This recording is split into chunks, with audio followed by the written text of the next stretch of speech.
Hello everyone, welcome to true IAS and PCS. I am Prachi. तो हम लोगों ने लास्ट लेक्चर में पढ़ा था चिनैया वर्सेस रमैया का केस, जिसमें मेरी वॉइस कट गई थी। अब हम उसे आगे कंटिन्यू करते हैं। फिर से आपको बता देते हैं एक बार चिनैया वर्सेस रमैया का केस, और इसमें देखते हैं क्या हुआ था। चिनैया वर्सेस रमैया का केस इंडिया में का प्रिविटी ऑफ कंसिडरेशन का एक केस है, जो कि मद्रास हाई कोर्ट ने 1882 में दिया था। इस केस में considered to be English doctrine, privity of consideration says that consideration can't be paid by third party. Consideration जो है वो थर्ड पार्टी के द्वारा पे नहीं किया जा सकता according to English doctrine, who is not a party, क्योंकि थर्ड पार्टी को पार्टी नहीं माना जाता। अगर कोई प्रोमिसर है और कोई प्रोमिसी है तो इन्हीं दोनों के बीच में ही केवल कॉन्ट्रैक्ट हो सकता है, not between the third party. Third party का इन्वॉल्वमेंट नहीं होना चाहिए, इन्वॉल्व्ड नहीं होना चाहिए थर्ड पार्टी किसी भी कॉन्ट्रैक्ट में, according to what, privity of consideration doctrine के बेसिस पर। क्यों? क्योंकि थर्ड पार्टी को पार्टी नहीं माना जाता है इन अ कॉन्ट्रैक्ट, ये बार्ड है। Thus stranger to a contract is completely barred. ठीक है, कंसिडरेशन कोई भी स्ट्रेंजर, थर्ड पार्टी को क्या माना जाता है? एज अ स्ट्रेंजर माना जाता है, और उसे कंप्लीटली बार कर दिया जाता है कि वो नहीं कर सकता कोई भी contract. In this landmark case, it was finally laid down that in India, this rule is applicable, and consideration may move from stranger to the contract. अब ये लैंडमार्क केस से फाइनली इंडिया में लेट डाउन कर दिया गया था कि जो प्रिविटी ऑफ कंसिडरेशन का प्रिंसिपल है वो इंडिया में अप्लीकेबल होगा, अप्लीकेबल किया जाएगा। मीन्स थर्ड पार्टी को भी इन्वॉल्व कर सकते हैं किसी भी कॉन्ट्रैक्ट में। थर्ड पार्टी का इन्वॉल्वमेंट हो सकता है related to any contract. Means third party can claim, third party can be a beneficiary in a contract. Third party कोई भी कॉन्ट्रैक्ट को क्लेम करा सकता है, कोई भी कॉन्ट्रैक्ट को इन्फोर्स करा सकता है। इसीलिए तो थर्ड पार्टी आ रहा है, इसीलिए थर्ड पार्टी यहाँ फिगर में आ रहा है, बिकॉज थर्ड पार्टी किसी भी कॉन्ट्रैक्ट को इन्फोर्स करा सकता है। Promisor promisee, in the case कोई किसी का डेथ हो जाता है तो ये थर्ड पार्टी आकर के कॉन्ट्रैक्ट को इन्फोर्स कराएगा। यही चिनैया वर्सेस रमैया के केस में कहा गया था कि प्रिविटी ऑफ कंसिडरेशन इंडिया में अप्लाई नहीं होता है। For example, A goes to a car showroom to buy a car. A जाता है कार के शोरूम में एक कार खरीदने के लिए, but the consideration is to be moved by his father. लेकिन जो कंसिडरेशन किया गया था वो ए के पिता ने किया था। Father being a stranger to a contract shouldn't have right to move consideration on behalf of A as per rule of privity of consideration। Means ये कह रहा है कि अगर ये शॉपकीपर है एस और ये ए है, जो कि इन दोनों के बीच में कार की डीलिंग होनी है, इन दोनों के बीच में कार की डीलिंग होनी है, but the consideration is to be moved by his father.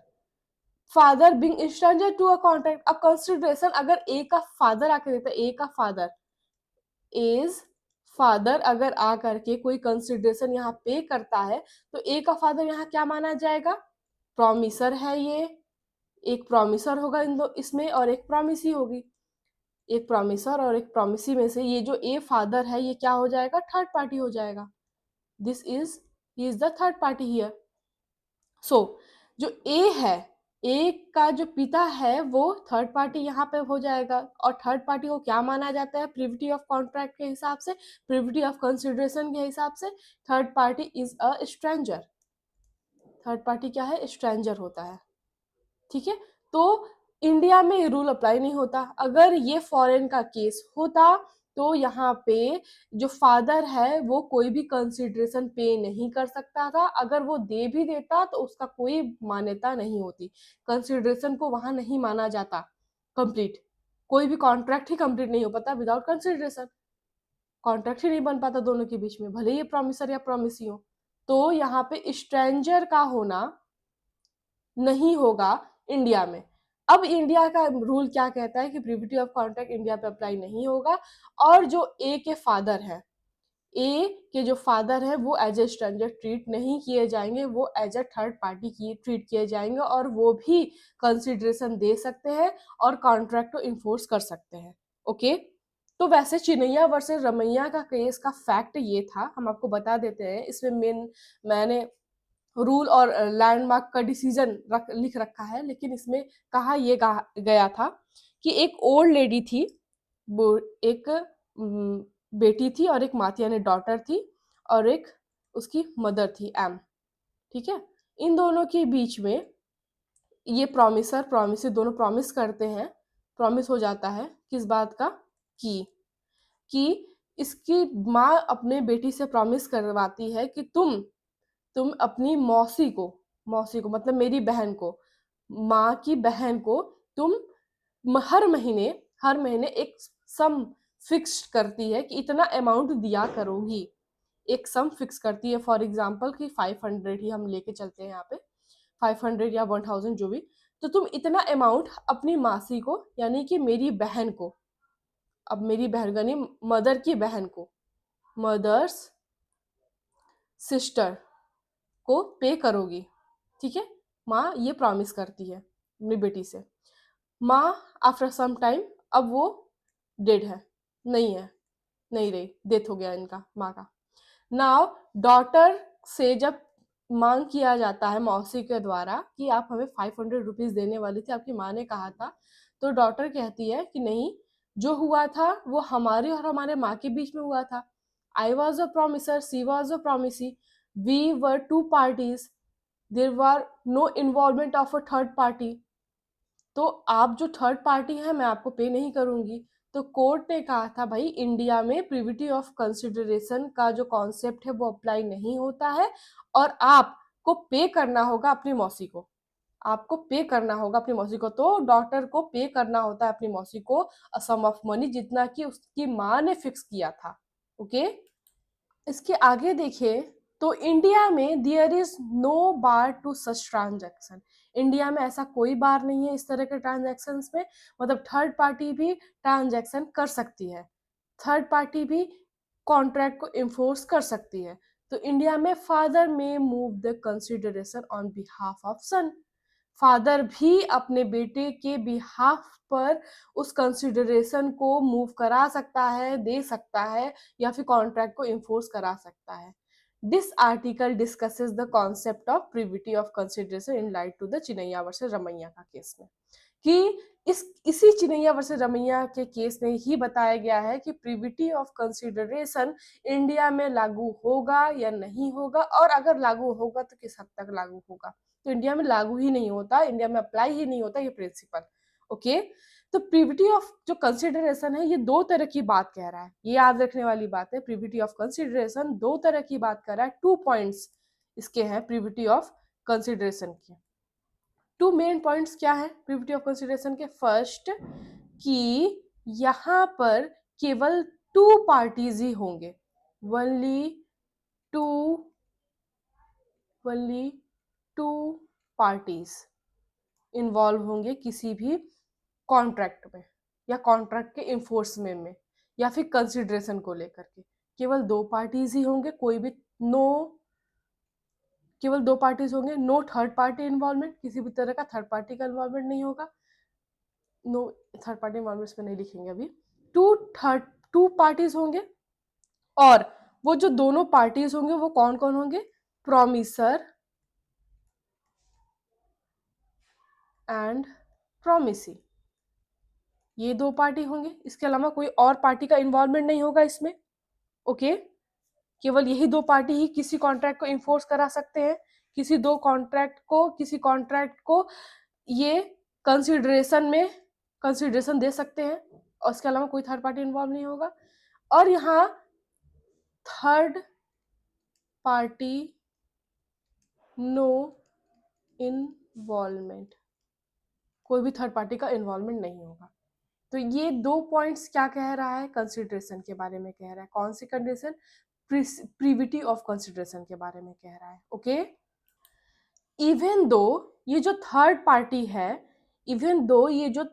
Party है, ये अगर बेनिफिशियरी भी है, अगर ये बेनिफिशियरी भी है कॉन्ट्रैक्ट की, तो भी ये इन्फोर्स नहीं करा सकती कॉन्ट्रैक्ट को, कांट इन्फोर्स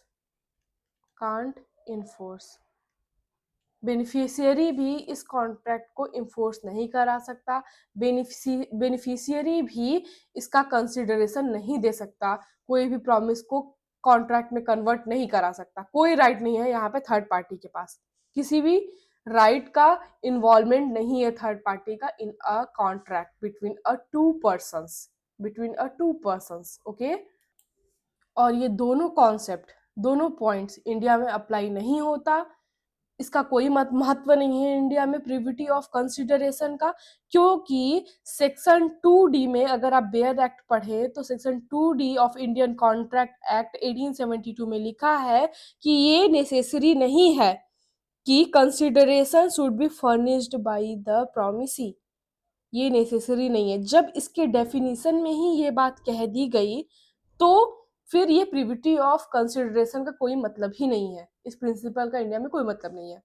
क्यों? क्योंकि अपने बेयर एक्ट में, इंडियन कॉन्ट्रैक्ट एक्ट के, ये साफ लिखा है it is not necessary that consideration should be furnished by the promisee. ये जरूरी नहीं कि कंसिडरेशन केवल और केवल प्रोमिसी के द्वारा ही दिया जाएगा, कंसिडरेशन किसी भी थर्ड पार्टी के द्वारा भी दिया जा सकता है ओके। तो ये लैंडमार्क केस इसीलिए आया था, यहां तक चीजें क्लियर हो गई होंगी। अब इसके आगे हम लोग नेक्स्ट पॉइंट देखें तो अपना बेयर एक्ट में देखें तो उसमें लिखा हुआ है consideration must be of some value in the eyes of law. तो जो कंसिडरेशन होना चाहिए उसकी कोई वैल्यू होनी चाहिए, उसकी कोई वैल्यू होनी चाहिए किसके नजर में? लॉ के नजर में। एक तो बात ये कहा है इसने पहले कि प्रोमिसर के अकॉर्डिंग, प्रोमिसर के अकॉर्डिंग ही कंसिडरेशन माना जाएगा, डिजायर पे, प्रोमिसर के डिजायर पर ही कंसिडरेशन को माना जाएगा। दूसरा ये कह रहा है consideration must be some value in the eyes of law. अब ये दो बातें कंट्राडिक्टरी हो गई। क्या कह रहा है कि या अगर हम प्रोमिसर के डिजायर पे देखें, प्रोमिसर अगर कुछ भी कह दे, प्रोमिसर कंसिडरेशन कहता है कि हम नहीं लेंगे, प्रोमिसर अगर ये कह दे कि हम कंसिडरेशन लेंगे ही नहीं, तो क्या वो आइज ऑफ लॉ के हिसाब से उसकी कोई वैल्यू होगी? तो क्या वैल्यू होगी? अगर किसी कंसिडरेशन की क्या वैल्यू, क्या लिमिट होगी किसी कंसिडरेशन की आइज ऑफ लॉ में? तो according to the act defines consideration, जैसे 2D में लिखा हुआ है कंसिडरेशन के बारे में, it means that even a worthless act will be sufficient to make a good consideration. Worthless act, worthless act ये अंडरलाइन करने वाली बात है। Even a worthless act will be sufficient to make a good consideration if it is only done at the promiser's desire। अगर promisor का Dzire है तो वो आई ऑफ लॉ के में, लॉ की नजरों में उसकी वैल्यू हो जाएगी। आई बात समझ में? ये दोनों कॉन्ट्राडिक्टरी नहीं था, ये दोनों कॉन्ट्राडिक्टरी ही नहीं है। बस यहाँ समझने वाली बात ये है कि प्रोमिसर्स डिजायर यहाँ मैटर करता है। अगर प्रोमिसर का डिजायर है तो ये एक स्टेप हो गया इसको कंसिडरेशन को मानने का, किसके नजर में? लॉ के नजर में। लॉ इसे मान लेगा कि हाँ ये गुड कंसिडरेशन है, इसकी वैल्यू है, कंसिडरेशन की वैल्यू है अगर प्रोमिसर के डिजायर पे हो रहा है कंसिडरेशन। तो अगर प्रोमिसर के डिजायर पे हो रहा है, इवन अ वर्थलेस एक्ट भी हो रहा है लेकिन प्रोमिसर के डिजायर पे हो रहा है, वर्थलेस एक्ट मतलब उस एक्ट का कोई मतलब नहीं है according to the promisor and promisee. जो भी उसके प्रॉमिस को कंप्लीट करने पर वो एक्ट का कोई मतलब नहीं है। अगर प्रोमिसर का डिजायर वही है तो लॉ उस पे हामी भरेगा, उसके नजर में उसकी वैल्यू होगी। जैसे consideration must be sufficient but not be adequate.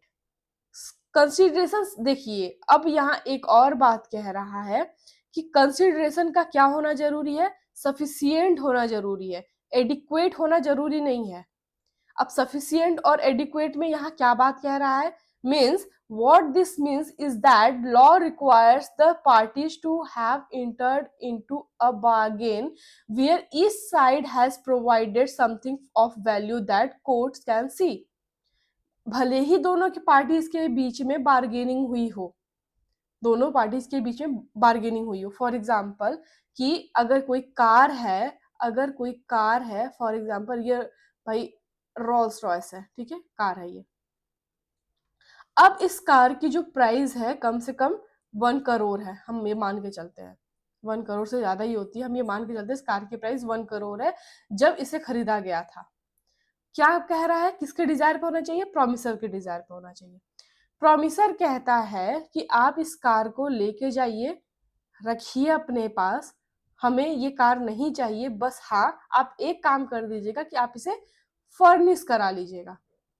अब यहाँ पे क्या फर्निश की वैल्यू जो होगी, मैक्सिमम कितनी हो सकती है फर्निश की वैल्यू, मैक्सिमम ज्यादा ज्यादा 10,000, 10K, 20K तक मान सकते हैं, 50K तक मान सकते हैं। अच्छा ठीक है, हम 1 लाख मान लेते हैं इसकी फर्निशिंग वैल्यू, 1 लाख तक की इसकी फर्निशिंग की वैल्यू है। तो इसकी जो फर्निशिंग वैल्यू है, क्या इसके वर्थ है, 1 करोड़ के वर्थ है इसकी फर्निशिंग वैल्यू, नहीं है। इसकी फर्निशिंग वैल्यू 1 करोड़ के बराबर नहीं है। लेकिन फिर भी अगर ये प्रोमिसर का डिजायर यही है, प्रोमिसर का डिजायर अगर यही है, तो इस फर्निश को क्या मान लिया जाएगा, यहाँ कंसिडरेशन मान लिया जाएगा। This is consideration here, consider as consideration here. क्यों, क्योंकि इसका डिजायर है प्रोमिसर का। अगर प्रोमिसर का डिजायर है तो in the I of law इसकी वैल्यू है, भले ही वर्थलेस एक्ट है furnishing, in the I of law इस कंसिडरेशन की क्या होगी, वैल्यू हो गई। ओके, कोर्ट को क्या लगेगा, कोर्ट कैन सी ये कि इसकी कुछ वैल्यू दी गई है, इसकी कुछ वैल्यू दी गई है। जैसे यहाँ पे एक और एग्जांपल है, Peter's wife agrees to withdraw the suit she has filed against him in return for his promise to pay her monthly maintenance amount. This is good consideration and holds value in the eyes of law. बहुत अच्छा example है। यहाँ पे भाई wife है और ये husband है, इन दोनों के बीच में किसी भी तरह का डिस्प्यूट हुआ, दोनों के बीच में किसी भी तरह का डिस्प्यूट हुआ रिगार्डिंग एनीथिंग। अब वाइफ ने ए के ऊपर, हस्बैंड के ऊपर कंप्लेन कर दिया, लाइक डोमेस्टिक वायलेंस का केस हुआ, ये डोमेस्टिक वायलेंस का केस हुआ दोनों के बीच में। अब वाइफ ने कहा कि अब हम तुम्हें चार्ज करेंगे कोर्ट में गई और इसने चार्ज कर दिया अंदर डोमेस्टिक वायलेंस, या फिर ठीक है इन लोगों को सेपरेशन चाहिए था, नहीं रहना साथ में, सेपरेशन का चाहिए था सूट, दोनों साथ में नहीं रहना, कोर्ट में गए, सेपरेशन का सूट फाइल हो गया। कोर्ट ने कहा ठीक है आप लोग आर्बिट्रेशन के थ्रू सॉल्व कर लीजिए अपना मैटर, आर्बिट्रेशन के थ्रू अपना मैटर सॉल्व कर लीजिए, उसके बाद हमारे पास कोर्ट में आएगा, कोर्ट समय टाइम पीरियड देती है आर्बिट्रेशन का। ये दोनों जाते हैं आर्बिट्रेशन का मैटर सॉल्व करने के लिए, आर्बिट्रेशन के थ्रू मैटर सॉल्व करने के लिए। तो फिर जब ये आर्बिट्रेशन के थ्रू जाते हैं मैटर सॉल्व करने के लिए, तो वाइफ एक इसे ऑफर देती है हस्बैंड को कि आप हमें मंथली मेंटेनेंस दीजिए एक अमाउंट, जैसे ₹50,000 फिक्स करके, अगर आप ये हमें देंगे तो हम इस सेपरेशन का सूट या डोमेस्टिक वायलेंस का सूट हटा लेंगे, ये सूट हम हटा लेंगे।